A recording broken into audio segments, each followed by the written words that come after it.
And welcome to the New Cosmic Knowledge Channel. I'm Jeffrey Daugherty, and I'm joined, as always, each Thursday night by my fellow rapscallion, Scotty Roberts from the frozen Northland, the rapidly thawing frozen Northland. How is my fellow rapscallion tonight, Mr. Roberts? I do declare I am just fine tonight. What's nice is about 10 days ago, we had a foot of snow for that late April blast.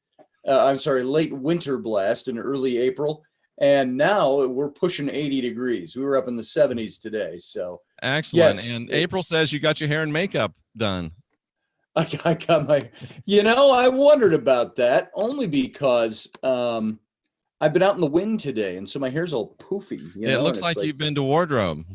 Yes, wardrobe. I'm ready for my close-up. Excellent. So, and Dan will be joining us in a while. He's in the chat room. Fantastic. Now I saw something. Somebody sent me a little blurb that our friend George Norrie is going to be in Asheville, North Carolina. And part of that program is going to be our other friend, Micah Hanks. That's right. Now, I don't know much about the details of that. I know they did that last year or the year before. And so both Micah and I, when we were doing the Paradigm Symposium, we met George Norrie. We invited him to come up and not to speak per se, but to moderate the all-star panel that we had. We had the whole cast of Ancient Aliens was up there, and Von Daniken and Giorgio Tsoukalos and Philip Coppens and all these other people that we all know. All the immortals. All the immortals. And so George came and spoke a little bit, and he moderated for us, and we got to know him pretty well. Nice. Being here in Tampa, Florida, is it worth me getting in the car and driving up there to be a part of that event in Nashville? Oh, I think it's probably worth it. I would if I could. Yeah. I just have too many constraints. I have things you don't have. I have I three think they want children $100, Scotty. Oh, just talk to Micah and he'll get you in. Oh, you think Micah will slide me in? I'll say it here in public now. Micah will get you in. If Micah gets me in, I'm going to go. I'd like to shake George's hand. It's crazy. As many times as I've been on coast to coast, You've never met him face to face? Yeah. Never said a personal word to George. Wow. Except on the show. He's a busy guy. I mean, he's got Gaia TV. He's got to cut all those ads. And I mean, he's in there for, his show, and he's a true professional and a gentleman. But I mean, boom, I understand how it is. He's got to do his stuff. Yeah. Yeah. Well, and he was very gracious, man. We actually woke him up early, and he was not happy about that. But when he got out of the elevator, he came and he put his arms around us both, walked down the middle of the aisle with us, and how you boys doing tonight? Good. And so I'm going to tell Micah, Scotty said, you tell him, get me in. You tell him Scotty said Micah can get you in. I'm going to tell him that. $116 including tax, says Mother of Dragons. Wow. Now you wanted to talk to me about my fellow hockey playing researcher, Simka. How do you say his name? Simka Yakubovici. Simka Yakubovici. Jakub, it's like think Jacob, Jakob. Okay, Jakob. Yakubovici. Yakubovici. Okay, Bovici. Yakubovici. When I first came familiar with him when he was doing a show on H2, the History Channel 2, The Naked Archaeologist. I too know him from that. And what really attracted me to him and his show was his mode of dispensing information. It was very tongue-in-cheek and lighthearted, yet very meaty and making you think about things that you've already held as very established, either trains of belief or trains of thought. And we should point out there's no nudity on the show. No nudity on the show. None. Unfortunately. And he's done a couple of different shows since then. That went off the air several years ago. And but he's always been a researcher. He's a journalist and a researcher. He lives in Jerusalem. And he recently did a show. Maybe it's not as recent as I thought, because I think I saw some of the dates going back 5, 6, 7 years on some of the episodes. But Decoding the Ancients was the name of the show. And he was spending a time, I think they either changed the name of it.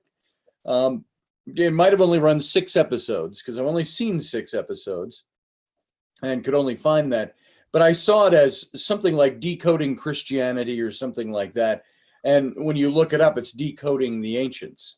Gotcha. And he spent 6 episodes talking about biblical topics, which is very cool. There are a lot of people who initially get turned off by hearing biblical topics unless that's something you're into, and that's been your past or something like that. Talking about Jesus again. Talking about Jesus again, and I don't have the Jesus jar here, so. Yeah. But he talked about some stuff that was really intriguing on that show. One, we made mention of it last time we were together, talked about the 2 messiahs. Right. The Messiah that died about the same time Jesus was born. And how there was a case made for there being 2 messiahs, one that would be the suffering Messiah, one that would be the victorious, or one that would be the losing Messiah, and so on. Right. And but I saw an episode of this, and I'd heard about this before, and I think you probably studied this and heard about it before. There's so many stories that when we were in the church that we accepted as just being fact. Absolutely. And when you talk about all these miraculous events that you find in the Bible and things like that, we didn't question them because that was part of our faith story. And they were in the King James Version, bless God. Bless God for the King James Version. Amen. Say hallelujah. If it was good enough for Paul and Silas, it's good enough for me. That's right. Damn it. And so he was talking about the story. Remember the story where Jesus calms the storm? It says that he and the disciples were out on the sea, and we're assuming it's the Sea of Galilee. And was it not Gennesaret? Same Gennesaret, same name for same lake. Same body. I thought so. And there's a lot of evidence that seems to point to that's added to the story. If the event took place at all, and you hate saying that because you don't want to say I don't. I'm not just a naysayer of biblical events. I want to know whether something actually happened. I want to know it. I have my doubts about a lot of the Jesus story because I have my doubts about the biblical Jesus, the way he's presented, as we all know so well, and as you and I have talked so many times. But there's the story that says they're out on the boat and they're toiling against a great storm that's blown up. And Jesus is sleeping in the back of the boat. And they have to go wake him. And why did you wake me? And he calms the storm, of course. Much like George Norrie. Much like George Norrie can calm the storm. No, why did you wake me? Oh, why did you wake me? Yes. And then it says, as the story goes on, it says they put in at a place called the Gadarenes, and they encountered the demoniac, or in one of the other accounts, the 2 demoniacs. Which one is it? We don't know. 1, 2. Yeah, 1, 2. Who's counting?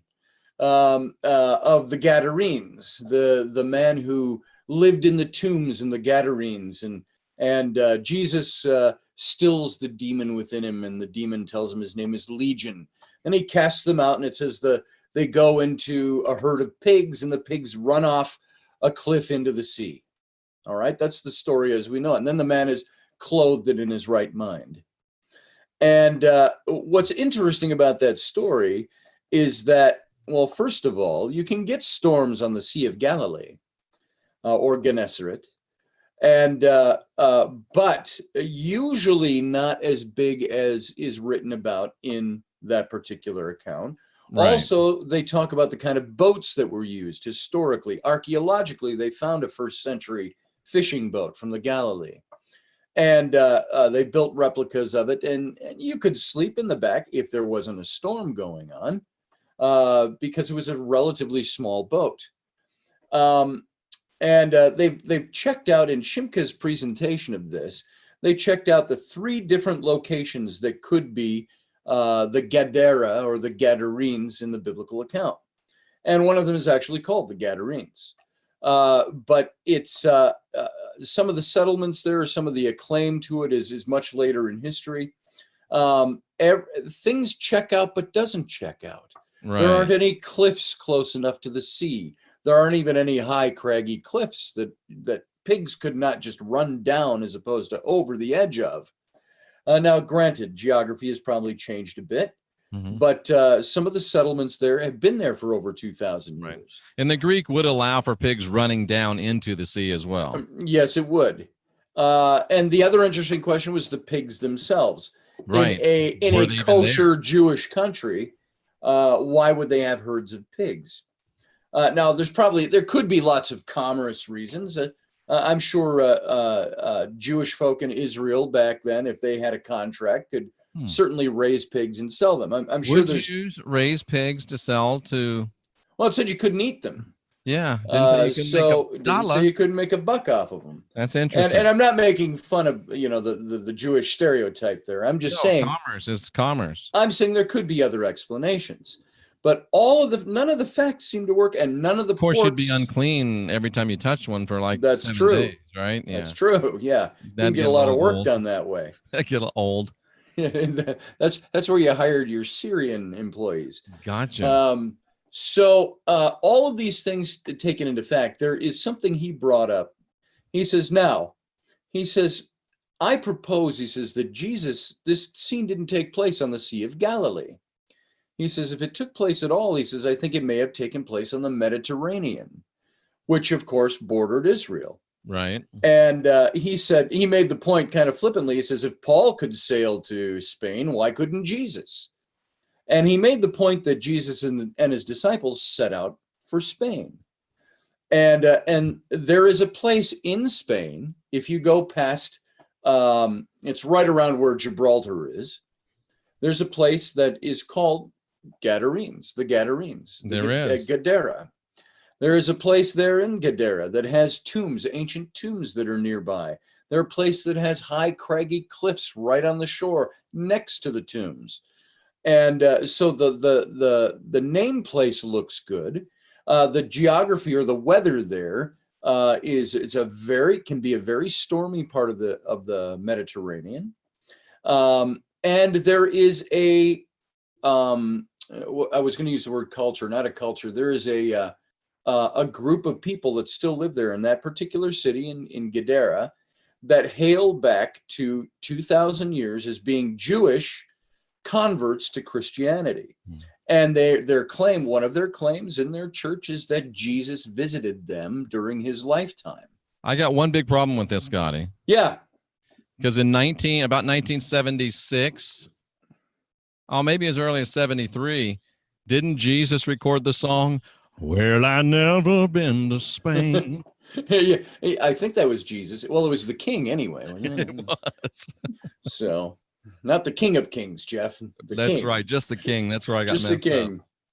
So I find it a very interesting account. Now, of course, you'd have to presuppose there's a couple of prerequisites here.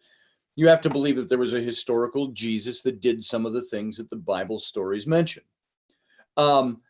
He would not, and this is only for the sake of conversation, he wouldn't have to be divine to have visited Spain. Nor would it be blasphemous, as some people might say, to suggest that he traveled outside the boundaries of Israel. Why would that be a problem? I don't see that. It's the same question I bring up where we were talking about Jesus having a wife. And I had an old seminary buddy of mine tell me, well, that's just blasphemous. I said, well, what's blasphemous about Jesus being married? And I said, I don't have a problem with that. Now, I have never had a problem accepting that there was an historical Jesus. But if Jesus was omniscient, would he really have gotten married? Now, if he was omniscient, no. Yeah. It's like I'm foreseeing. Yeah, I like that.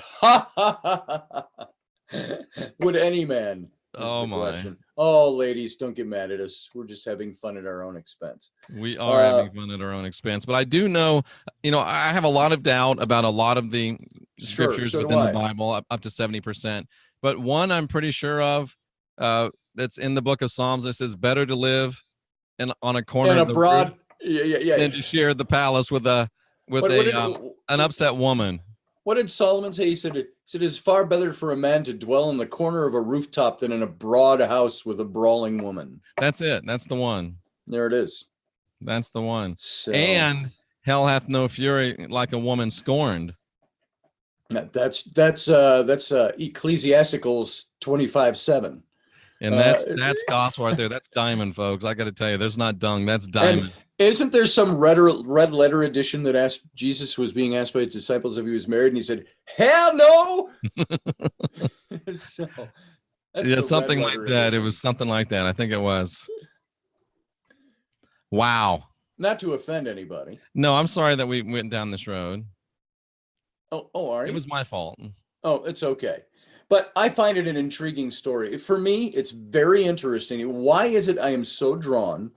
Well, I know why it is. I am so drawn to stories that don't try to controvert the Bible or to deliberately go out of its way to demean the Bible, but stories that enhance what we think we know. Because I believe there is so much we think we know that we don't really know. And this is one of those stories. Share your famous line, Scotty. We don't know. No. It was a John Ward line. Shit the more shit I know, the more I know I don't know shit. Exactly. And as John Ward would say, we weren't there. We don't know. That was his calmer, gentler version of that line. I'll give you. You can guess one person. You can have one guess who this is. All caps. Friggin' yo. It's got to be the Rocky Stucci. Shut up. Rocky's in the room. Shut up. But Rocky would take, I think he would take strong exception to our dim view of matrimony. I think he might. He might. Now, I'm a married man, so I uphold matrimony in the highest degree. Yeah. But Rocky's married to a little angel, right? As far as I know. Yeah. As far as I know. He could probably comment on that if you want to hear more about that. You know what Rocky's going to say. He's not a dumb man. And yeah, his wife's around. Exactly. Oh, yes, I am married to an angel. Oh, yes, she is an angel. She can walk. I've heard that Lisa Stucci can walk on water and not even get her stockings wet. Yeah. You know, I've heard as much from Rocky. I've heard he's tried. I've heard she's pulled him up out of the water. So, you know, I'm hailing to elements of the Jesus Peter story. Absolutely. But we've given Rocky too much credit because he says partial demon and it turns me on. Well, there you go. Now that's a totally different topic altogether. Well, we were talking about the demoniac of the Gadaras. We were. And Scotty, I don't know if you've heard, I'll send you the link. I did a study on the demoniac of Gadara. And it's not what we thought it was, brother. If you get into the Greek, it's something very, very much different and a very powerful lesson. I'd like to hear that. I will send that to you, whether you like it or not. There was a musician who did a song years ago, and I was very much in the church at the time. And I cannot for the life of me, his name will come to me, but it was called "A Man of the Tombs." And it was a very good song. And he based it on the story of the demoniac of the Gadarenes. He's a guitar player. Sounds like a Keith Green song. It wasn't Keith Green. Dallas Holm? Not Dallas Holm. I'm trying to think of who he was. Bob, first name of Bob, I think, but it'll come to me and you'd recognize who he is. He did some of those wild licks like Leo Kottke type of styling on the guitar. And men are attracted to strong women. Would you agree with that? Yes, they are. Yeah. They're attracted to bad boys and strong men. Men are attracted to strong women. Men are attracted to strong men? No, men. Michelle says, aren't men attracted to strong women? Rocky says, yes, Michelle. Sure they are. Yes, they are. Of course, Rocky has to say that because Lisa's probably within earshot. That's probably true. And she may be very small, but something tells me she's very powerful and strong. She is, from what I know of her, she is not a woman to be trifled with. I've never had the pleasure of meeting her, which kind of she's like a mob wife. Kind of irritates me a little bit that I've never had the pleasure of meeting her. Yeah, you wouldn't. But forget. You guys are always leaving me out. You and John. Yeah, and Rocky, yeah. Always getting together, but nobody ever. Well, we always did that. Your name always came up, and we were always like, nah. We didn't deliberately leave you out. You were just across the country. Oh, well, I don't have much of a social life. John was in Egypt, so. Yeah, I know how it is. That's all right. Yeah, I got to look this up. So you talk amongst yourselves for a moment here. What are you looking Uh, up? I just want to find out who that artist was who did Oh, that who that artist song. was. Okay. And I do think that men Bob are Bennett. Bob Bob Bennett. Bennett. Look Bob up Bennett. Bob Bennett. He The only was one. Bob Bennett I can think of is that the guy that used to be liberal on Crossfire, Flamethrower. Yeah, Right? yeah, same name. He wrote this song in 2002. The song was released. He's a Gotcha. big guy. He made me think of John Goodman the first time I Oh, saw him, really? but a better looking version of John Goodman. Uh, and I don't know what he's doing nowadays, but if you look up "Man of the Tombs," um, great song. I'll But do that, again, Scotty. very much based in what we've been in the past. Since Rocky's in the chat room, maybe I could leverage the presence of two great paranormal minds. And I'm not. The most of the time I'm joking. That I'm very serious. I mean, these two guys between Scotty Roberts and Rocky Stucci, they have done a lot of paranormal investigation. They've found a lot of great stuff. And I wanted to ask you, and maybe you can send me an email or something. We can talk about it a little bit right now. On June the 9th, I'll be locked in at the Brushy Mountain State Penitentiary Oh overnight. yeah. It was closed because it was so notorious. Many people have bailed on the trip because they've seen videos and heard tell of how strong it is in there paranormal wise. So I am, as Ross Perot said in that one election he was in, I'm all ears. I'm all ears. I'm I'm all all ears. for recommendations and advice from two great paranormal minds, Rocky Stucci and Scotty Roberts. What kind of advice you looking for? What should I do? What should I look for? You know, I know Rocky will have things to say too. I've gotten to the place where I have said, and I hope I don't eat these words someday. There's not much that can scare me. There are things that startle me, things that surprise me. There are things that'll make me go, "Holy shit!" But as far as being scared and running out of a building, I don't think I'd do that. Although I did it with John and Rocky once, but we just went out to, we were just going out to clear our heads. Yeah, right. Oh, we need some fresh air. You know, when you think about it, you look at it in the black and white or on paper, so to speak, and you say, I know what could be there. I know what the possibilities are. I know what some of the things that could happen. I know what experiences have happened. I know how these things transpire and how they take place. I also know I'm supposed to protect myself against certain things that could be evil. I also know, I know what I'm supposed to be doing. Yet I think getting in the situation, actually doing, is probably when your nerves will start to tingle a little bit. Right. And, you know, I don't think I would watch a video of someplace and have that dissuade me from wanting to go. I don't want the predisposition. Yeah.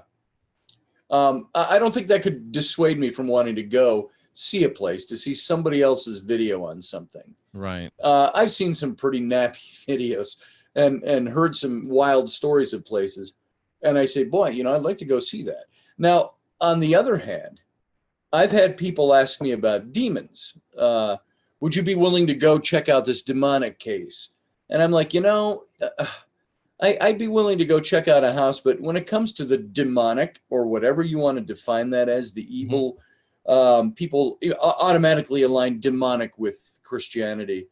I'm just talking demonic in general, the evil.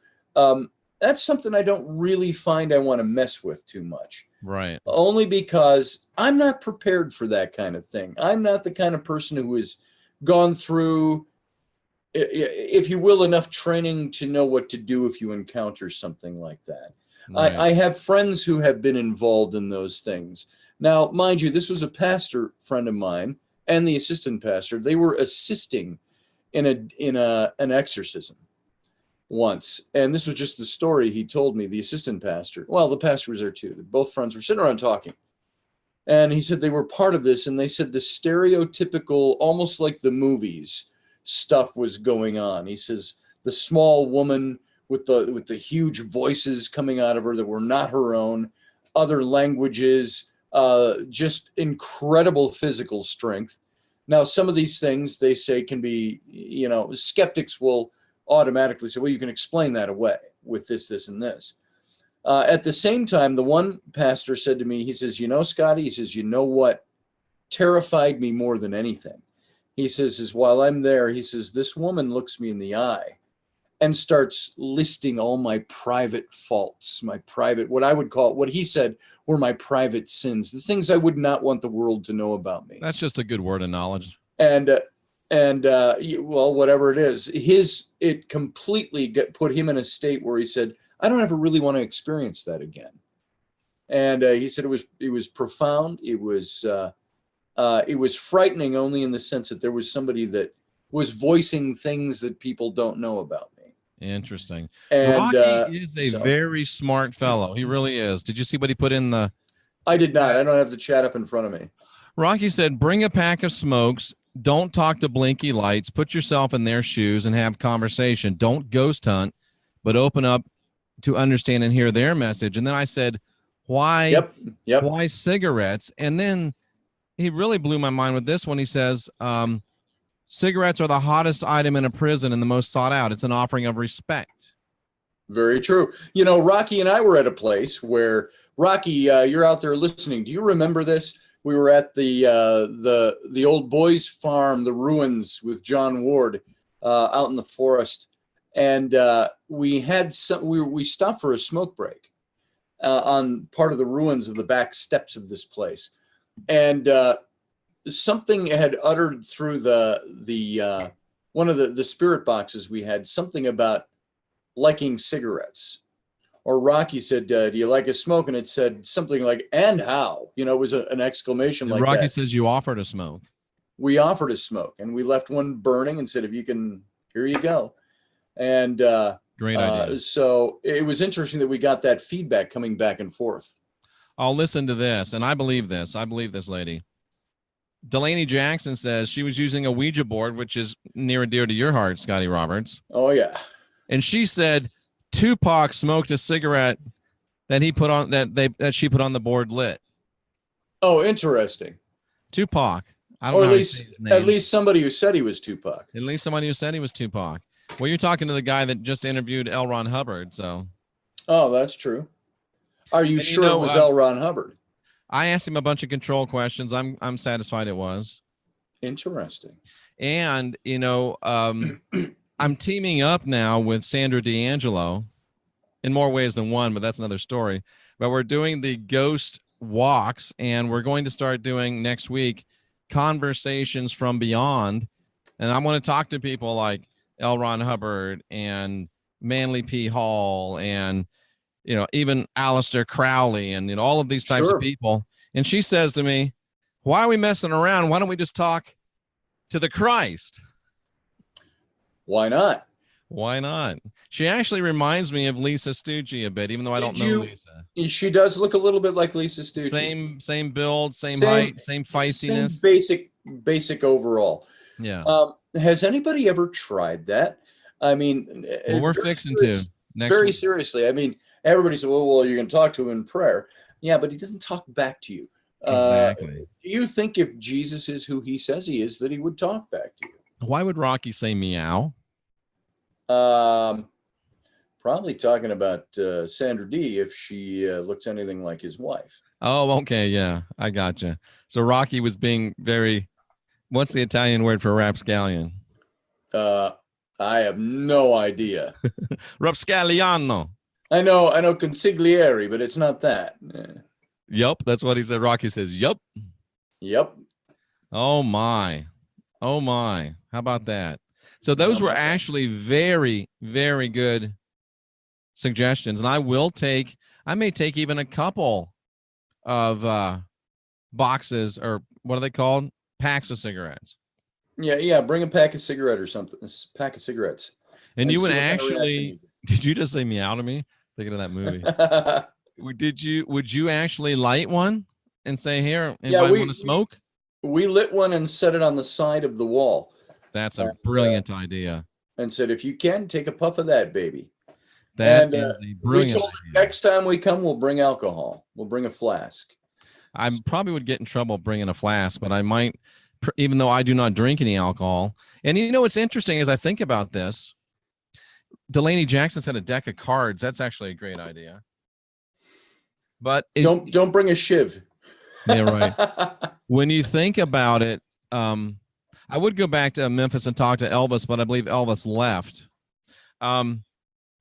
Tobacco and alcohol are very common offerings to non-human entities. See, I know tobacco is. I don't know what the beginning of that was. Right. I know the Native American culture was very big with Scotty, the someone shamans. has said, repent. Jesus Christ is Lord. Where do you see that? It came up in the chat. Oh, no, sorcerer, backbiter, liar, fornicator, that's another thief, one, yeah. drunkard, idol worshipper will inherit the kingdom of God, lest a man repent. Well, okay, we're doing good when we can bring out the trolls. So I really appreciate the troll. Thank you, pure in heart. I've always thought that a moniker like pure in heart is like saying you're humble. Once you say you've got it, you've lost it. Or hung like a horse, something like that. Yeah. Must be born again, repent. Madame Katarina says but see, guys, upstairs. I want to say to Pure in Heart and FB Dillian Dually, however you say that name, I just want to say you're quoting things that are all from within the faith. Right. This is a problem I have because I've been inside the faith. And if you would quote the same verses that we quoted, I can't lose my salvation. It's something that I will always have, even if I doubt. Right. But right now, I'm an agnostic because of many reasons.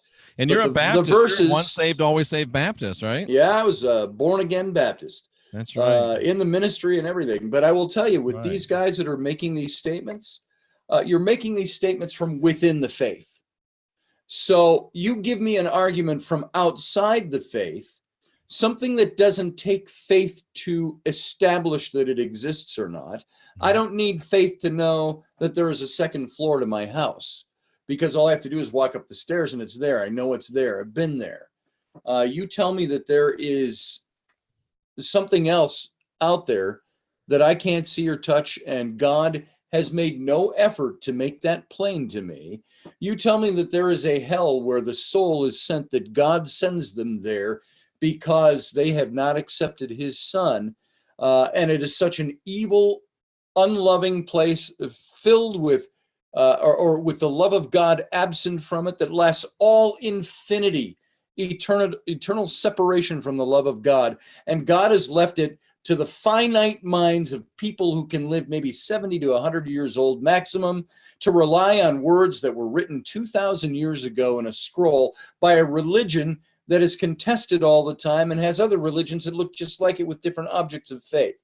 So you tell me that you show me where that truth exists beyond just quoting me a Bible verse, and you might have me hooked. Exactly. I'm close enough. So can you settle one thing for me? Yeah. I get this quite a lot, and I think it's pretty hard for me to say it's the dumbest thing I've ever heard, because I hear a lot of dumb things, but I've heard this a couple times tonight, and I continue to hear it on a regular basis. Jeff has a red and black background, which proves that he's a Mason. Can you state from experience, from what happened at the Paradigm Symposium and our discussions with Travis and some of those guys, whether I'm a Mason or not? You're not a Mason. I'm not a Mason.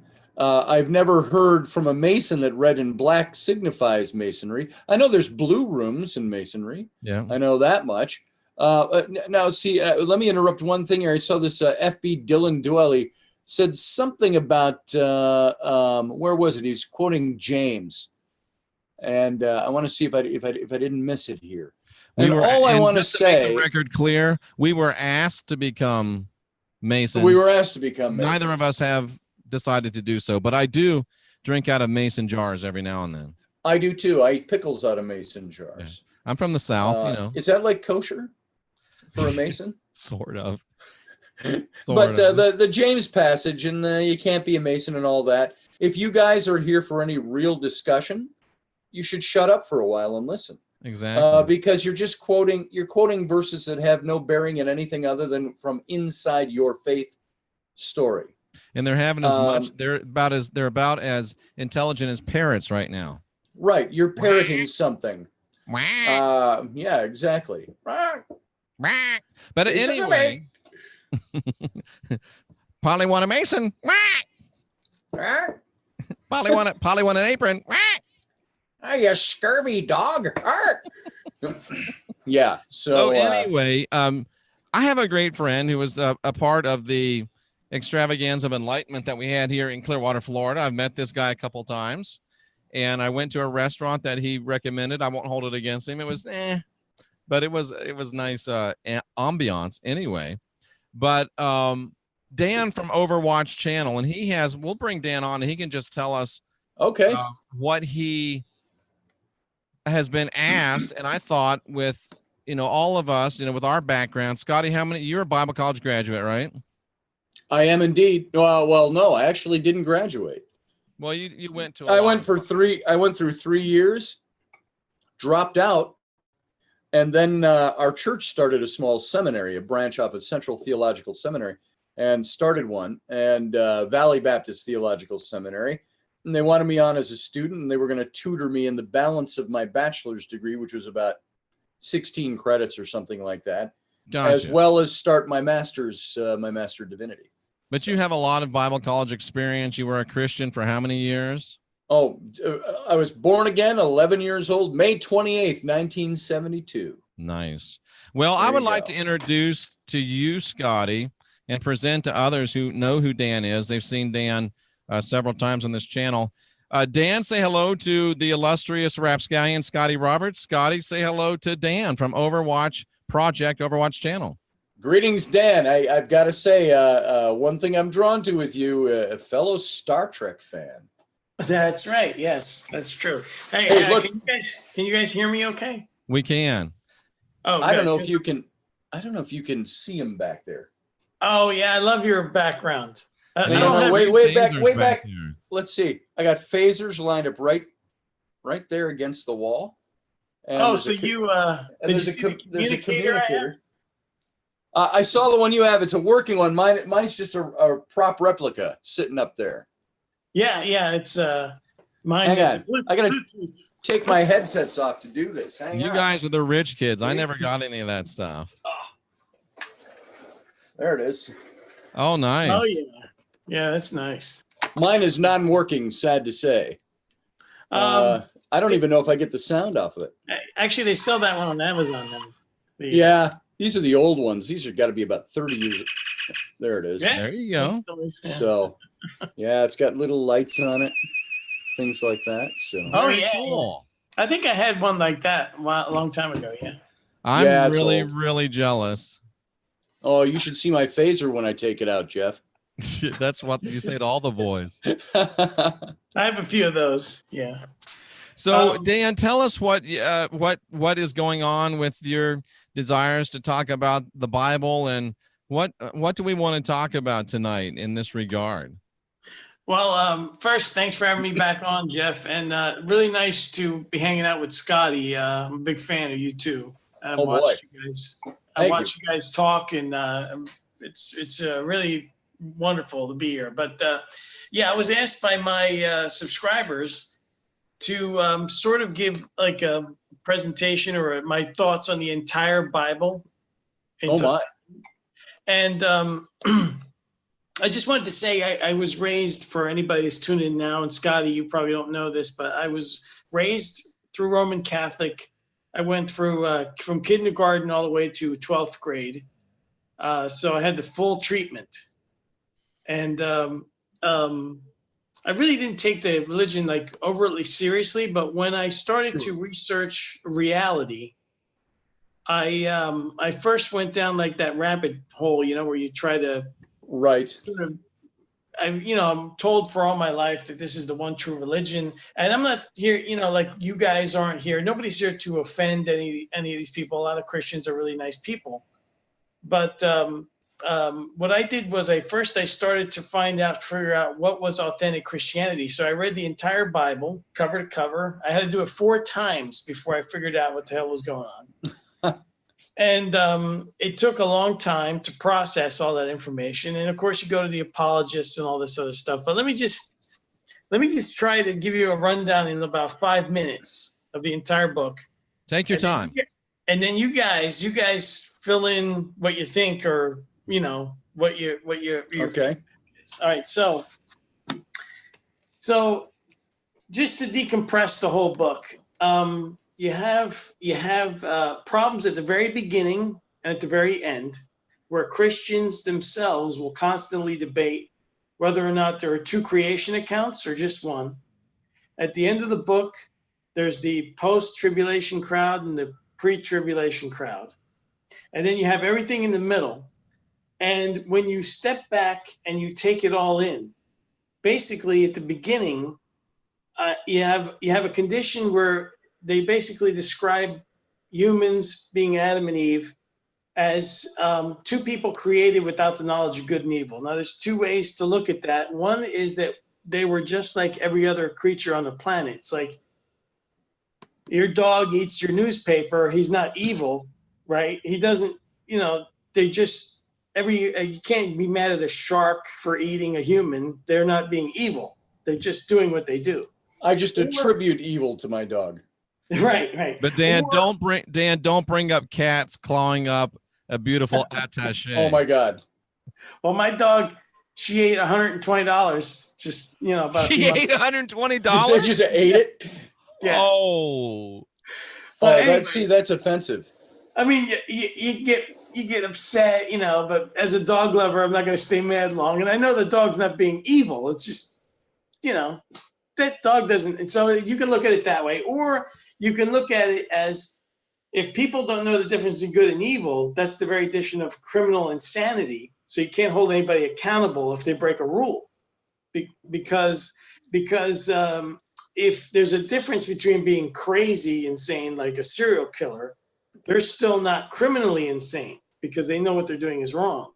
But if somebody really legitimately, a human, doesn't know the difference between good and evil, they can't be held liable for breaking the law because they have no concept of what they're doing is wrong. So we don't put those people in prison. We don't execute those people. It's a very high standard to have somebody proven criminally insane, and we put them in a mental institution. Hello. So you have one of those two things at the beginning that's a major problem with Adam and Eve, and how they're punished for breaking a rule that they can't possibly be expected to follow. And then you have this whole process of this salvation story that they try to, which really the Bible, if you read it, some of the interpretations you get don't really fit all the text in the book. And then you have this whole thing where you're expected to believe that because of this, every human, and I'm not an atheist. In some things, I'm an agnostic. In other things, I think I figured things out. I think this is like a kind of a Gnostic view of the world, where it's like a prison planet or a soul farm. We're reincarnated and cycled until we figure out what's going on, then we can leave. But in the meantime, what you have going on in the Bible is this notion that because of what happened, and sometimes atheists will do this thing where they'll try to figure out how many people God killed in the Bible. And then when they do that, I always type in the comment sections on our YouTube videos that you're wrong. It's not that number. The actual number is every human that's ever died, because the Bible makes it clear that the original humans had access to immortality through the tree of life. That's cut off. So in reality, Yahweh, only the people that are slaughtered in the Bible are simply people that died early, before natural death, because immediately everyone's condemned to death. So actually Yahweh kills every human that's ever died. And then you have this concept that he incarnates as his own son to sacrifice himself to himself so that we can get out of this. And then that perpetuates for several thousand more years until you get to this revelation that's never happened yet, according to most Christians, where billions of people are going to be slaughtered, a few are going to be saved, and then at the end of the Bible, and this is the part that really gets me, because a lot of Christian truther channels are out there showing the symbology of the cube and Saturn and all this other stuff that they come up with that they say is satanic.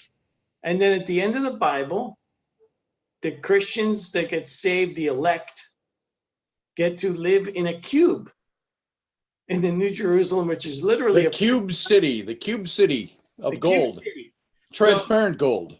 Yeah, so that's I am Locutus of Borg. exactly. Yes. So that's resistance is futile. And then you have this whole thing about, you have this book, it's supposed to be the inerrant word of God, right? And then you have a lot of Christian fundamentalists who believe that.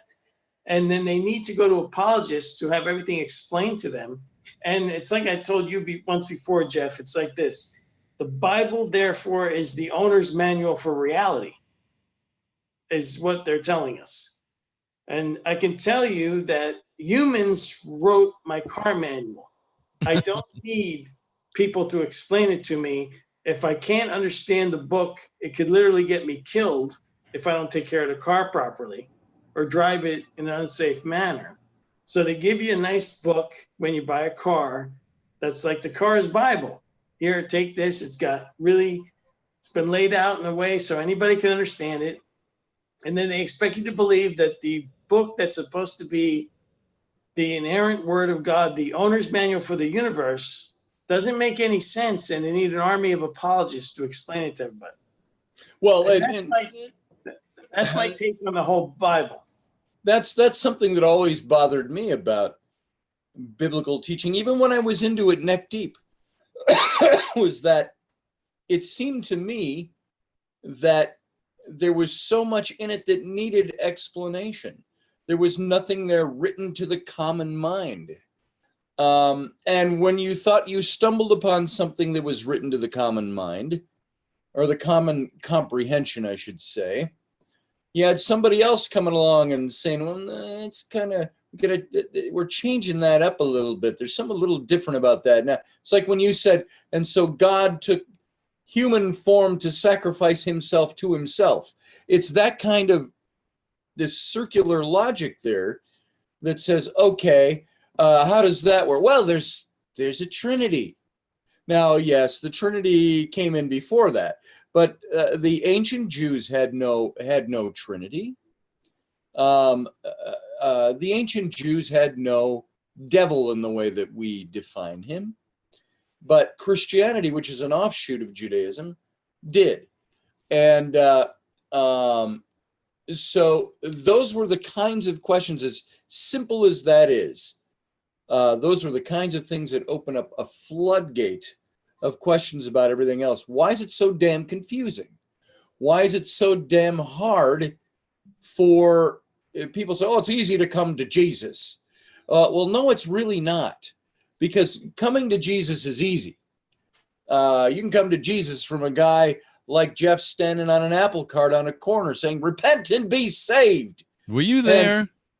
Yeah, I was. That was me. And you can come to Jesus that way, but you have no understanding of what you're getting into.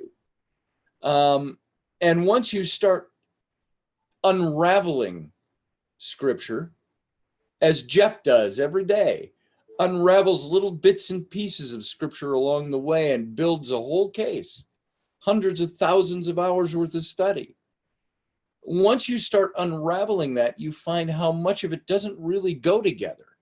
How much of it, I'm trying to think of the words I'm trying to use for this, how much of it really, and I hate to say this because I used to bristle at this notion when I was in the church, so much of it contradicts each other.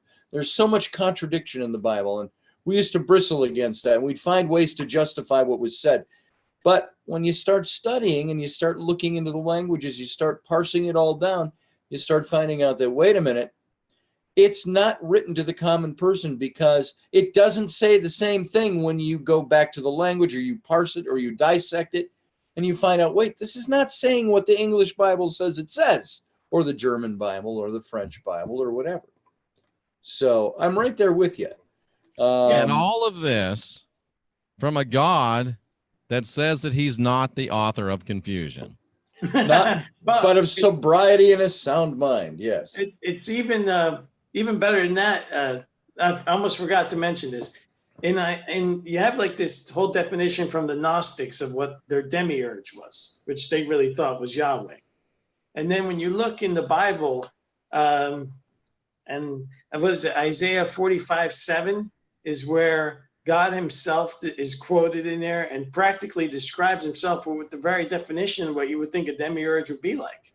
He says, I create the good and the evil, the darkness and the light. I am, he does all these things. He basically says, I'm playing both sides. And you know what our answer was for that kind of stuff? My seminary is Isaiah 55. How much higher are my ways than your ways, and my thoughts than your thoughts? Yeah, there's always an answer. The thing that I was struck about the apologist thing was, even though the translations, when you look into them, don't make any sense. Like there's clearly gods at the beginning of the Bible, not a God. Clearly. But when you look at what these people say, and then you're like, well, wait a minute. The book not only is written in English, but there's many different versions. I can get the ESV. I've read that one. I get the KJV. That's a bit confusing because I don't speak Old English, but I read through that one. The NIV and the KJV onlyists, they get very upset with these other versions, but 90% of it's all the same. And then when you read it, it's like when you read a book, just use English comprehension. Standard, put the sentences together. What is it saying? And then some of the stuff in there is very disturbing. It is. What would you say is the most disturbing verse or section, the thing that was the most disturbing to you? Does anything pop out in your head and go, oh, yeah. I got a disturbing thing? Yeah, there's always one I pick out because I notice that apologists themselves will avoid it. It's they can cover the flood, and they got the Egyptians' firstborn being killed, and they got all packaged information for that. But I noticed nobody brings up Judges 11. And that is that Jephthah guy. He wants to go slaughter a whole bunch of people and wants to win this war battle or whatever. And then he's got this deal he makes with God. Let me win, and the first person that comes out of my house, I'll sacrifice. I always bring this up to Jehovah's Witnesses when they come to my front door to see how they react to this. Some of them I find out don't even know. They have to look it up. I told God just this morning, the first person who comes to my house to preach to me, I will sacrifice to him. Right. So this guy goes off to war. He kills a whole bunch of people, wins, comes back, and his only daughter walks out of the house first. And then he laments, oh, gosh, I got to sacrifice her. And then he goes and does it. I mean, it's right there in the text. I mean, that would be the point where wouldn't the common sense man, the sane man, pray to God and say, forgive me for making such a stupid oath. I'm not going to sacrifice my kid. Yeah, I mean, there's also like, what is it, that she-bear that kills the children? Yes. Go up, thou bald head. Yeah, because they were making fun of a guy for being bald. Elisha. Yeah. So, I mean, the thing is that you can read the book, and if you're indoctrinated, like I was the first time I went through it, you're trying to, and I've realized this. And the reason you can't convince people with facts and data is because of all these cognitive biases that come up, right? Absolutely. So, and I realized that in myself. I was reading this book, and the first time I read it, I'm trying to justify all this stuff. Right. It must be good. I'm told all my life, this is the one true religion. I'm missing something. There's something I'm missing. It's good. It's good. It's good. It'll come to me. Yeah. So you're filtering stuff. You're not really reading what it's saying. It's amazing what the mind will be able to do. It really is. You're just sort of like overlooking like all kinds of stuff, and it's like go ahead. I'm sorry. No, it's fine. Go ahead. I was thinking the same kind of story as Jephthah. Lot's daughters. Here's these angelic beings visiting him in the city of Sodom, and what does he say? he offers his virgin daughters to the crowd to placate them so they wouldn't kill angelic beings. Right. And I'm like, what? First of all, if these are really angels and you really believe it, why would you offer your daughters to the crowd to protect them when they're telling you we're going to destroy the city? Right. And how could they be killed in the first place? That's it. If they're going to destroy a city, it seems like they'd be able to take care of themselves. You'd think. But then he offers, it's the whole thing gets overlooked in the story. He's offering his daughters. I've got three daughters, 4 daughters. I almost forgot one. I've got 4 daughters, and I couldn't sacrifice a single one of them to a mad crowd. No. I mean, I don't care if it was God or not. It's a God, you're going to have to do that yourself. I'm not doing that. It's crazy. And then you're told he's the loving God. Yep. It's just no love better than that. And when I piece this all together, but you can do this with every religion.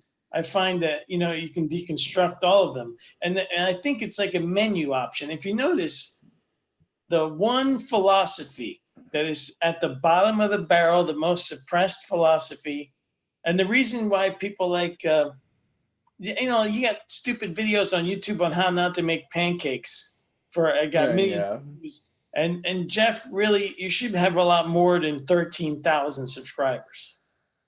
Well, we're working on it. I appreciate that, Dan. Yeah, Thank you should have a lot more than that. But maybe you should tell me about these pancake videos, though. That might help. It's just like Justine. She's like a famous YouTuber, and she makes like goofy videos of how not to cook something. I mean, it's just you got millions of views, millions, and you're trying to tell people, hey, look, let me explain probability that this is a simulation reality.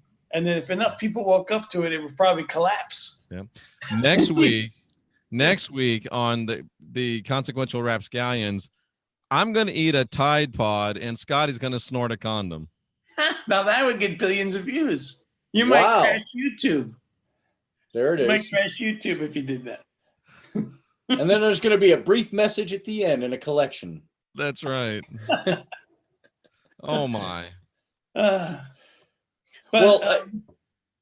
Yeah, go ahead. No, you keep going on. I want to hear where you're going with all this. At the bottom of the barrel, you can take all these religions, New Age stuff, Buddhists. There's problems there too, and you can deconstruct them all. You can see how they all have like little bits of the truth here and there. And what I try to do, Scotty, on my website is all the source material I've looked at. And Overwatchproject.com. Yeah, and what I've tried to do was look at all of the information in a totality so that I can get a picture of what's going on by like, what do the atheists say? What does religion say? What does that religion say? What is the data and evidence? Specifically the data and evidence for near-death experiences where you have verifiable data, where doctors, nurses confirm what the patient said in a clinical death situation. And you have out-of-body experiencers and all that stuff. You take a look at the big picture, then you take a look at the least known philosophy about reality, and that would be the Gnostics. They're way at the bottom. And as a matter of fact, anytime they rise in any number, like the Cathars, they were slaughtered. Their entire cities were burnt.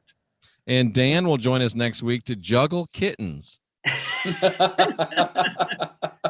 And then what you have is all these other religions. It's like they give you people a menu. Pick anything you want, just not the truth, not the possibility that, this is a loosh farm, to borrow from. What is a loosh?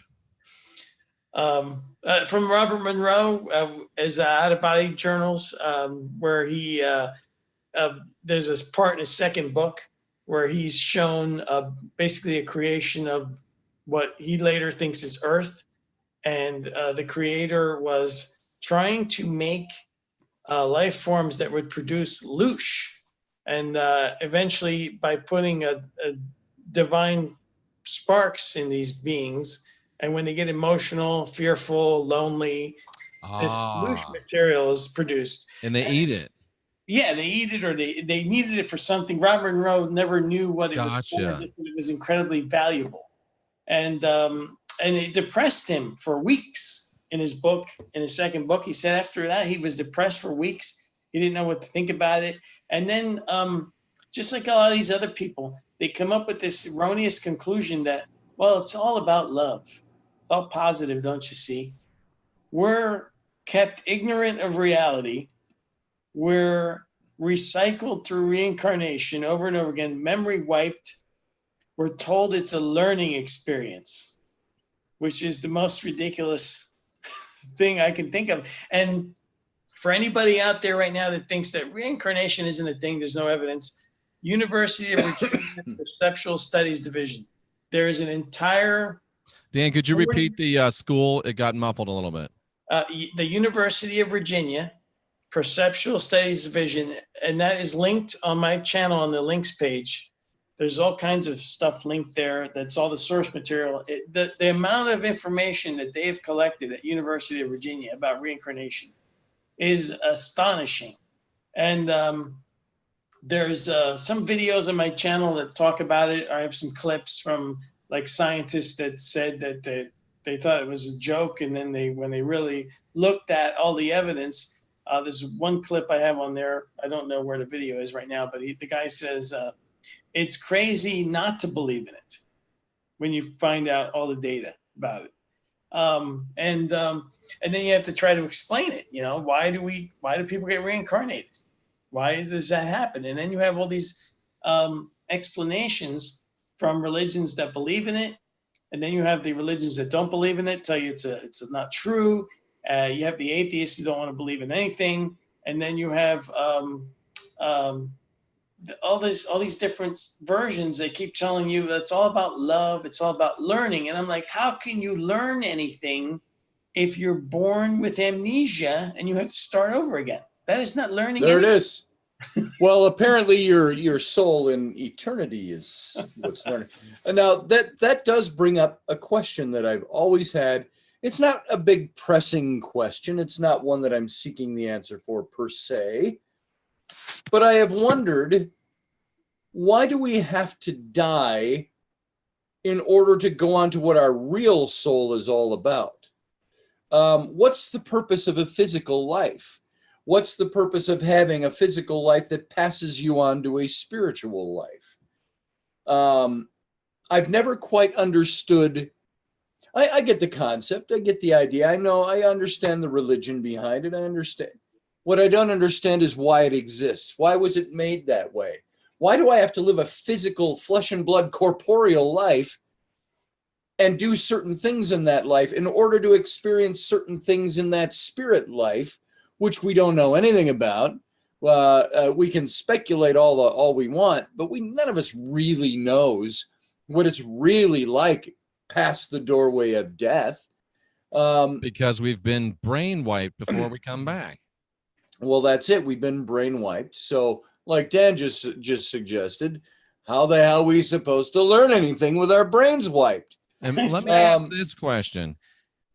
Reincarnation, you come back and you learn, you come back and you develop, you come back and grow, you reincarnate enough times and you can move on. If our essence is really spiritual and not physical, then why the hell do I have to come back into a body to learn? If I'm spirit and I'm in the spirit realm, isn't it easier to teach me as a spirit in the spiritual realm than to have me come back into a body to reincarnate? Sounds like somebody has got some splaining to do. Some splaining, and like who is it over here? Rich Delaney Jackson. It's a second 1,000th chance to get it right or complete the mission we were meant to do. And no disrespect to you at all, but I asked the question. She will cut you. She will cut you. She will cut me. I do have to say, no disrespect at all, but I've got to ask. Love you, Delaney. Why do we have to go do it over again to get it right? What's the getting it right? Who are we getting it right for? Well, if you just say we're getting it right for myself and not a God, well, can't I just be accepting of who I am and not have to get it right? What's the getting right? Why is there another life I have to go to figure out whether I did it wrong in this life? So I have to come back as, pea soup or a deer or a higher enlightened human being. Mm-hmm. that's what I don't understand. Delaney, I'll hold him so you can hit him.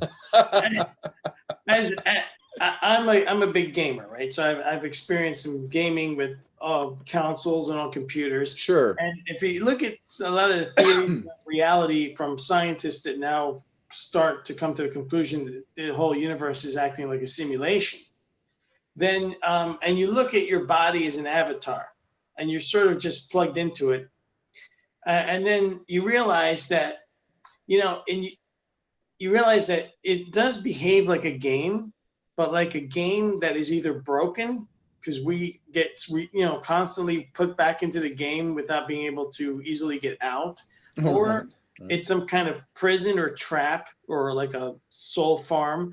But there's no game that I would design that anybody would play. If I So said, Dan, did I hear you right to say, as a gamer, this world appears like a game that's broken? yeah, that's one. I mean, I don't have the answers to anything. I just know that there's enough data to support this is simulation reality. There's enough data. There's enough data to support that learning and love is not what it's about. Then you have to then there's a lot of unknowns, like Scotty said earlier, or that quote he had, the more you figure out, the more you realize you don't know. Oh, the more shit I know, the more I know I don't know shit. Exactly. Yeah. I feel like that every day. I learn something new, and I'm like, well, now I have 10 more questions. Yep. Now I have to go research this whole other thing, And then, but yeah, there's enough. Like the source material I put on my website is taking me years to go through all that material, and to try to figure out, as best I can, like a detective, what the heck is going on. And Dan does have a background in law enforcement. I do. Yes, I do. And a lot of times I solved cases by simply doing that. And it's one of the things they taught me that I always stuck with me. That was taught from the very beginning. It's the totality of everything. If you're not looking at the totality of everything, then you are not looking at it. You're going to see whatever you want to see. You're going to arrest the wrong person. You're going to not figure it out. And same thing with reality. It's the totality. You can't be cynical about stuff that has good direct witness evidence. You can't be cynical about near-death experiences. There's too many cases where doctors and nurses have verified what a patient said that couldn't have known because they were clinically dead. So to dismiss that is just foolish. And then you have this whole, like a game. So it is like a game that it behaves like a game, because you're in an avatar, and like a game, I get killed in the game, I back out and I go back in. That's, I was just playing before we started talking. I was playing Battlefront 2. That's the new Star Wars game. Yeah. And so I'm in there. I got my avatar. So I'm the stormtrooper or I'm the rebel, and I get killed. But see, I know who I am. I know it's just my body in the game dying. And then I push the restart button, and then I go back into a new life in the game. And what you've learned, when I go around that corner this time, I'm not going to do that. I'm going to do that. So you've learned outside the game, and you brought it back into the game. Yeah, and that's not what's going on here. Exactly. Yeah, because we don't remember it. How come there's never been a decent Star Trek game? There is, actually. I play Star Trek Online, which is pretty good, but it's very complex, and I like games where I could just go in, rampage, and then 10 minutes and then leave. I can't be involved in it in like these massive games. But the other thing, like, have you guys ever heard of Tom Campbell? He's somebody that worked with Rob Monroe at the Monroe Institute. He's a physicist, and he's written 3 books it takes you longer to read these books than it does the entire Bible. They're 3 big giant volume books that's called The Big Toe, My Big Toe. And it was a video I just put up a little while ago. My problem with Tom Campbell's Big Toe. It stands for My Big Theory of Everything. Gotcha. And he chronicles there all the thing about consciousness, about reincarnation, about out-of-body experiences. But then he gets to the end or in his interviews, and he's actually, one of his quotes is, we're playing a game we forgot we were playing. And I'm like, I don't think so. And then his other quote that it's really all about entropy and evolution and love. And I'm sorry, that just doesn't fly. It just doesn't make any sense. And then you have even some modern scientists now say that human beings aren't really designed for Earth. Like I've heard that. I've heard that everything about this planet should kill us. Yeah, it really is. It really is hard to humans to live here. Nature is really lethal to humans. If we don't shield ourselves with tools, technology, whatever we can forge, we would be quickly consumed. We don't behave like anything else on the whole planet. We have what I think is by design to keep us ignorant. All these cognitive problems that keep us from figuring things out in certain areas. And you would never, like I've told Jeff before, you would never behave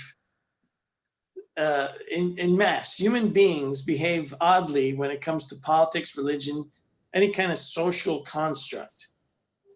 But they don't behave that way in normal life. They're able to cross the street without getting run over, but they couldn't possibly do that if they behave that same way, the way they do in politics and religions, because they don't reason correctly. And the thing that's really bizarre is how many times have anybody you've heard the term, everybody's heard the term that this is counterintuitive. That for a person to get something right in this area, you have to do it counterintuitively. Now that isn't even natural. Nature wouldn't have made that. There's no animal on the planet that has to do something counterintuitively. They'd all be dead. In Seinfeld, George called that the opposite game. Yeah, right, exactly. Yeah. Right. So in a memory lane, he did something that wasn't opposite, and Lane got mad at him. She says, "Go back to stick with the opposite." Seinfeld was awesome. It's hilarious. But the whole fact that we have things that we have to do in order to get them right, we have to do counter to our intuition. That can't be anything but by design. If you look back at some of these ancient texts and myths, some of them seem to say we were created to be a slave race or created to serve. And we have this whole like myth of authority that we fall under. And we brought this up last time with you, Jeff, the whole concept of like philosophical anarchy. And in fact, when you have maximum individual liberty, freedom to be a sovereign person, most people will learn how to and behave correctly. The majority of people do that every day. They don't behave because government tells them to. They behave because they're decent. Right. And then you have sickos and psychopaths out there. Unfortunately, when you have the myth of authority, most of them find jobs in government. So, all the psychopaths are running everything. But, so there's that whole thing. You don't have like wolves debating on how they should run the pack. Right. And if you have a wolf that doesn't want to be part of a pack, they go off and they're a lone wolf. And they do that instinctively, are able to socialize together naturally. And people can't do that. We can't do that. Imagine if we could. Imagine if we could socialize instinctively and naturally.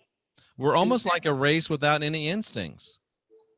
In some areas, it's like the instincts have been taken away or tampered with or turned backward, so that you do things wrong. And if you were designing bodies to trap souls into, and you wanted those bodies to be slave-like, you would have to tinker around with the way they think. Right. I have videos where I've discussed a theory of mine where the brain is its own thing, and your spirit mind is separate, and it's constrained, limited, and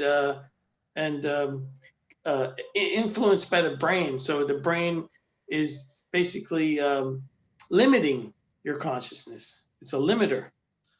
And It's like and a these capacitor or a carburetor or a governor. That's what I'm looking for. scientists like Rupert Sheldrake and others, they'll all say that brain is the body and brain is a conscious limiter.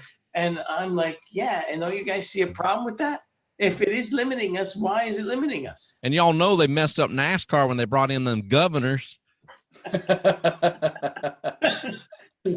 Exactly. And So- Kat makes a good point. Tribal people seem to make it work. Civilization's the problem. Yeah, I guess, you know, look at places where basically anarchy works. Like I've been reading these books about the golden age of piracy between the late 1600s and the early 1700s. And we're back to the Basically, parrots. in Florida here, and you have an entire society of people that left government, had no leader. I mean, if you really study the history of the golden age of pirates, these people had no leader. There's no governor. There was no president. They didn't have any elections. They had general rules of non-aggression with each other. And then they had basically aggression toward the rest of the world because the rest of the world was trying to kill them. So Interesting. they were at war with Britain, with Spain. They were pirating from them, but they weren't. Ships captains on pirate ships were elected.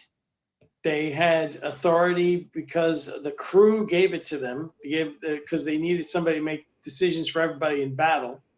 But outside of that, there was these articles of agreement. Some of them are still preserved in pirate museums, and you can read them online, where the captain was a temporary position of limited power that could be taken away at any time except during a battle. Wow. The captain had ultimate authority during battle. So you had a fully functioning and basically anarcho-capitalist system during the golden age of pirates. And they call it the Republic of Pirates, but it was not a republic. It had no representative democracy. So it was like something entirely different. And then it almost sounds like the Sons of Anarchy. It does. You look at the I use Linux computers. Linux is basically anarchy, right? And it works. It's great. Computer systems, everybody does things voluntarily. Nobody's forced to do anything. Everything's open sourced. So the intellectual knowledge of one person is shared with everybody else, and everybody collaborates voluntarily. No guns are held to people's heads, no gulags, no torture chambers, no prisons, no taxation. People pay for what they want. If they can't pay, they take it for free. And the system works. It just organically works. So, Dan, are you suggesting that we would all be better off were we to consider piracy? Pirates? Well, or living under those type of articles of confederation?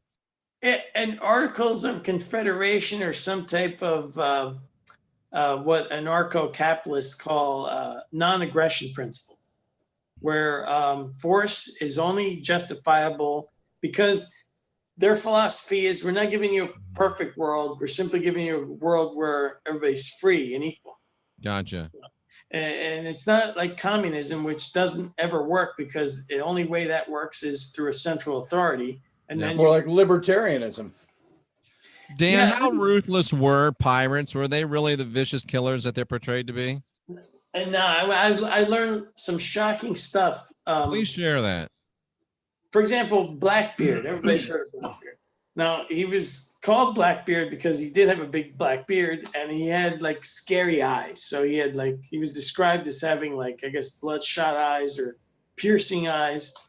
And he would do, crazy things like to scare people. He would light some fuses that would smoke. So his beard was actually emanating smoke. So he could picture how scary this guy was. Yet he really never had to kill anybody.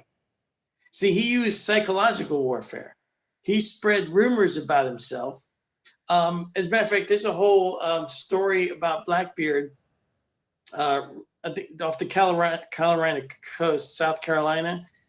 They needed medical supplies. I think too many of their crew got syphilis or something from the prostitution houses in the Bahamas, and they needed some medical supplies. And they happened to pirate a ship that had some government officials on it. So they held the government officials hostage for the medical, for what equated to $400 worth of medical supplies. And he bluffed and said that he was going to kill them if they didn't get the medical supplies. The crew that he sent to make the negotiations, they got stranded and were late. And he still didn't kill the hostages. So they were not really, it depends on, some of them were more violent than others, but most of the pirates that crewed the ships were defectors from ships that were being pirated. Because the crews of the British ships, for example, they were treated worse than, they were just in bad shape as some of the slave cargo they were carrying. Wow. They were some of the captains were so brutal that the England executed them after they got back to port because of some of the things the crew had to witness or endure torture at the hands of these government captains. And then you had these. Thus, the song "Yo Ho, Yo Ho." It's a pirate's life for me. Yeah, exactly. There it is. I mean, Blackbeard, for example, had two ships at one point. One was, I think, this guy Bonnet, who was a rich guy who bought a ship because he wanted to. His daughter died, or somebody in his family died. He went a little crazy, and he wanted to have. He was rich though. He bought a ship and hired a crew and like set off to pirate, but he didn't really know what he was doing. Eventually, he got hurt. He got hurt in a battle. Something a lot of people don't know about pirates is they had. Keep in mind, there's no government here. Okay, there's nobody forcing anybody to do anything. Pirates would pay you, retire you if you got injured on duty. Wow. They would. You would get. There was agreed amount of payment that if you lost an arm, if you lost a leg, if you lost an eye, you would get X number of dollars. Even if you lost a finger, if you became injured. Come on, Dan. They were given doubloons, not dollars. Well, I mean, right. Yeah, so much gold or whatever. But in equal amount to today's money, some of these pirates were well compensated. Whereas, as if they worked for the English government or the Spanish government at the time, they sometimes never get paid at all. And they were sometimes set for life after that. They were, and that guy, Blackbeard, the guy was really no good to anybody. As you're reading one of these historical books about the accurate history of pirates, this guy, I think his name was Bonnet. I'm not sure, but that rings a bell. He was allowed to retire in the captain's quarters while Blackbeard ran the ship and took care of the other ship and went off, did their pirating. And he was allowed to sit in there. He had books to read. They brought him food. And basically he lived a retired life in the captain's quarters because he was no good to anybody. But he did give Blackbeard a ship, so Blackbeard took care of him. Wow. I mean, and so you have a lot of unknown history there. I'm actually just reading 2 more books about it. It's fascinating. And the reason I got into it was I watched that whole series, Black Sails. Oh, I watched that. That was fantastic. Is that worth watching? Oh, well worth watching. And then I went to research the real history to find out what the heck was true on the show and what wasn't. And I found out that the writers, basically what they did, they took Treasure Island. Yeah. And they took some real pirate history and they blended it together. It's the backstory of Treasure Island is what it is. It's exactly. Captain Flint and young Long John Silver with 2 legs, and stuff like that. So yeah, exactly. And then go ahead. Oh well, some of the other characters in the show were real historical characters. Oh yeah. And some of the things that they do in the show, they did in real history. So it was an interesting, I thought it was a fantastic series, mostly from a Treasure Island standpoint. I'd read that book 100 times and seen 100 different versions of it. And to have seen something where they put meat on the bones of the backstory before Treasure Island, and all those characters 20 years earlier was Yeah. very interesting. Oh, it was fantastic. A book that you might enjoy if you haven't read it. It's written by Richard Zacks. It's called The Pirate Hunter, and it's all about the life of Captain William Kidd. Let me write that down. The Pirate Hunter? The Pirate Hunter by Zacks is his last name. What did I say was his first name? I think you said Robert. Robert Zacks. And this is what I'm reading now. Oh, nice. Nice. I think I have that book. Robert Zacks. I'm gonna write that down. Richard Zacks. Richard Zacks. The Pirate Hunter, and he really goes into the whole story of Captain Kidd, who is one of our most notorious pirates in pirate lore. Yet he was a pretty respectable guy, and he was a guy that got railroaded by the government.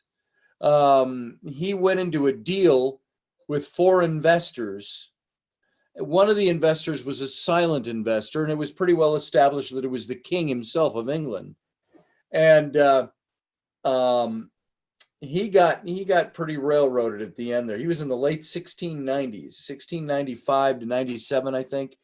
And then there was even, I don't want to give the book away, but if you know the story of Captain Kidd, they took him out to hang him. Finally, well, they showed transcripts from the trial, which were all handwritten at the time, of course. But where he was thrown in jail, he wasn't allowed any of his papers. He wasn't allowed any of his documentation. He wasn't allowed to prepare a defense. And he kept asking. Back then, it was actually his trial was one of the major cornerstones in establishing United States jurisprudence, because the old jurisprudence was you were guilty unless you could prove yourself innocent. And the government charge against him was piracy and murder. And he says, I need my papers to prepare my defense. And they wouldn't give him his papers. They said, how do you plead? And he says, I will not plead. He says, until I have my papers. And so they put in a plea of guilty for him. And it was all trumped up. But when they went to hang him, one of the forms of justice back then, as you know, was if somebody was brought to be executed, say to be hung, and if the hanging was unsuccessful, say the rope broke, that would be considered an act of God, and they were set free. They were vindicated. In Kidd's case, he was strung up. He made his little speech to the public about how he was innocent, and they push him off the edge, and the rope snaps, and he falls to the beach below. And all the people are kind of cheering because the people rather liked him. Wow. He had a big house on Wall Street in New York, was married to a wealthy woman. He was in his mid-40s when all this took place with him. And he was a respectable man. He was an old privateer turned respectable a landowner and investor. And then he went back into privateering for the king. But when they strung him up and the rope breaks, he falls. The people are cheering. They go down and they string him up again. And the crowd protested. You'll never guess what happens the second time they string him up with a new rope. It breaks a second time and he falls to the beach. And they took him up a third time. No way. Much to the public's protest, and that one finally worked, and he died at the end of the rope.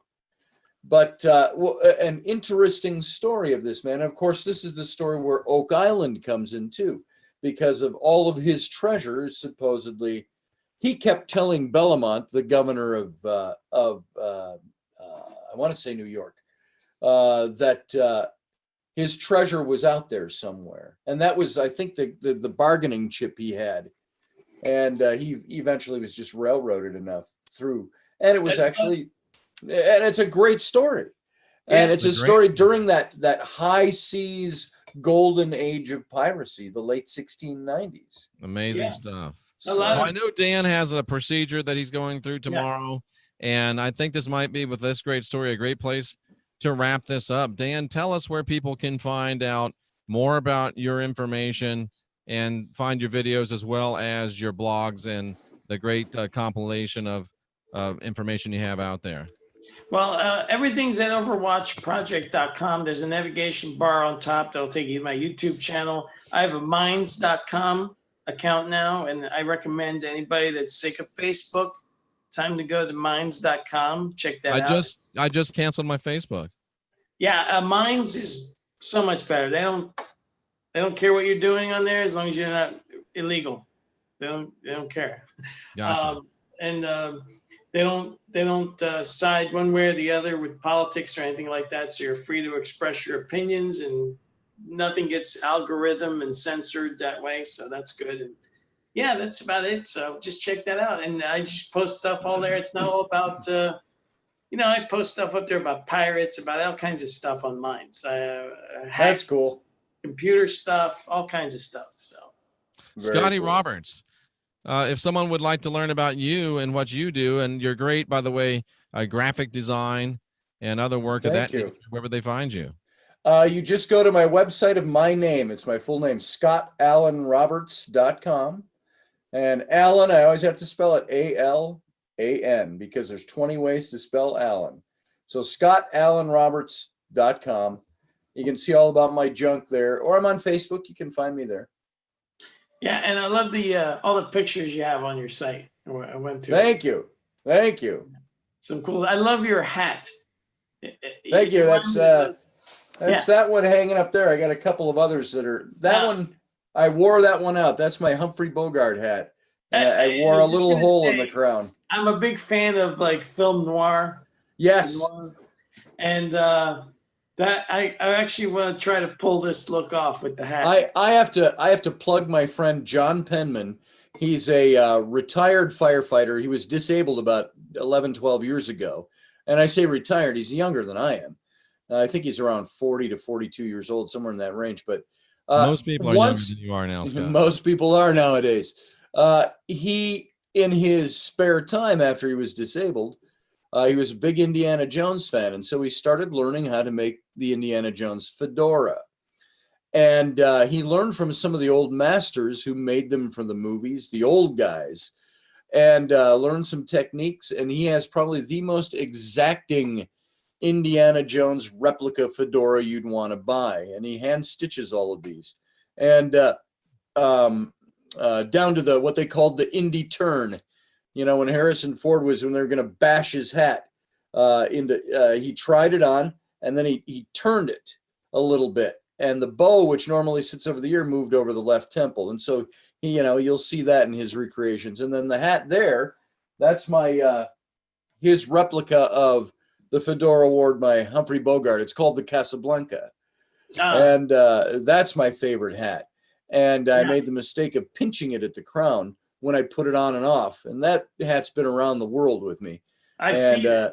And so I wore a little tiny hole in the point of the crown. So I've got to get me a new Casablanca. Did you ever see The Big Sleep? Yes, I saw Bogart. I'm a big Bogart maven. Okay. I just watched The Big Sleep just a couple of days ago. Love that movie. Yeah, it's really good. Awesome. Well, guys, I want to thank you for having me on your show tonight. Hey, you're welcome, Jeff. We'll have you anytime. This was awesome. We can't wait to have you back again, Dan. This was a great time. Yeah, Jeff, can you just quickly tell me about these bands you've been promoting? What were they about? I must have missed something.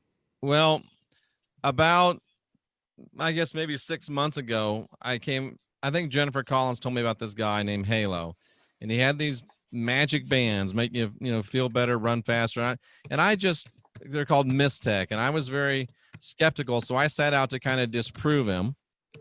And I ordered one just to see, because I've always wanted some of this type of technology.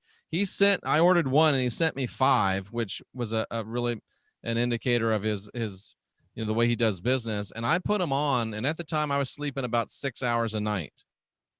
And as I put these bands on, I wear quite a few of them. I'm now down to sleeping about 4.5 hours a night, and I feel more rested and have much more energy. I've got one on now that helps for astral projection. I've got some on that are 432, which helps, with entities. So basically we need mineral or metal to infuse with frequency. They go through a modified MRI machine. They're all set to the Schumann resonance of the earth. and some of the other products are set to specific resonance and frequencies. That's the long and That's short of it. interesting. That's funny you should say that with metal, because I went to all those foot shoe stores that sell it, and my feet were hurting a little bit, and they gave me these insoles, and they're completely lined with copper on top. And I asked the guy what's with the copper, and he said, "You'd be surprised, but that actually helps." It does. It does help. And we like to think that we're a few steps above that. Copper's like, when we were kids, we would take 2 tin cans and put a string in between them and talk to each other, and it works, right? Yeah. But it doesn't work quite like this. No. So we think that we're a little bit beyond that. Yeah, but it does work. Yeah, it's interesting. All right. Thanks. It's pretty amazing. It's pretty amazing. Yeah. And with that, Dan, especially, being in a, fasting and still coming on with us, we really, really appreciate that. Scotty, as always, you never cease to amaze me.